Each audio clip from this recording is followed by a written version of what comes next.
Ma prière par le Saint-Esprit. Christ donne son esprit à ses brebis pour le connaître, l'adorer en esprit et en vérité, et témoigner de lui. Il est écrit, si quelqu'un n'a pas l'esprit de Christ, il ne lui appartient pas. Romains 8, verset 9. Il est aussi écrit, personne ne connaît les choses de Dieu si ce n'est l'esprit de Dieu.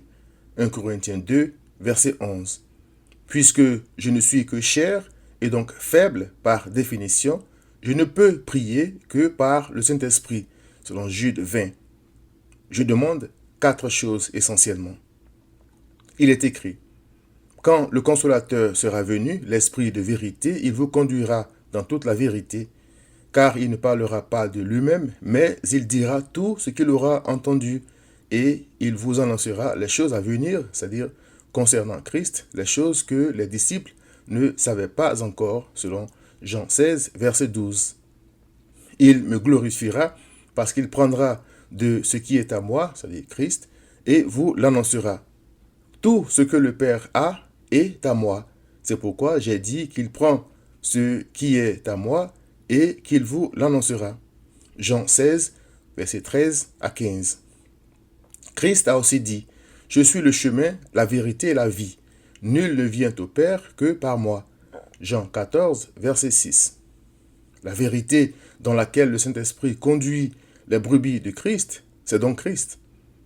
Premièrement donc, je prie par le Saint-Esprit, Jude 20, afin d'être instruit en Christ, pour l'adorer en esprit et en vérité.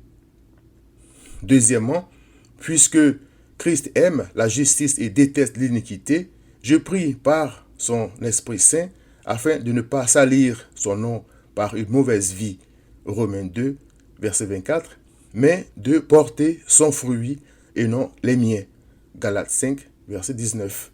Il est écrit, mais le fruit de l'esprit, c'est l'amour, la joie, la paix, la patience, la bonté, la bénignité, la fidélité, la douceur, la tempérance. Galates 5, 22 à 23.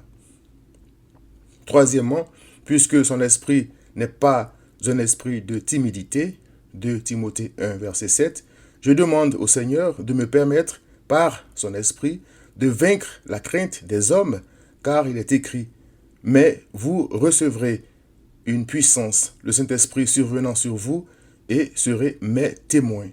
Acte 1, verset 8. Ma quatrième prière par le Saint-Esprit, c'est de prendre part aux souffrances de l'évangile de Christ. 2 Timothée 1, verset 8, et de ne pas en avoir honte. Je prie donc que le consolateur m'aide à garder les yeux fixés, non pas sur mes échecs et mes souffrances qui me découragent, mais sur Christ, sur ce qu'il a accompli pour moi sur la croix de la honte et sa gloire à venir. Cher ami, appartiens-tu à Christ? As-tu son esprit? Viens à Christ.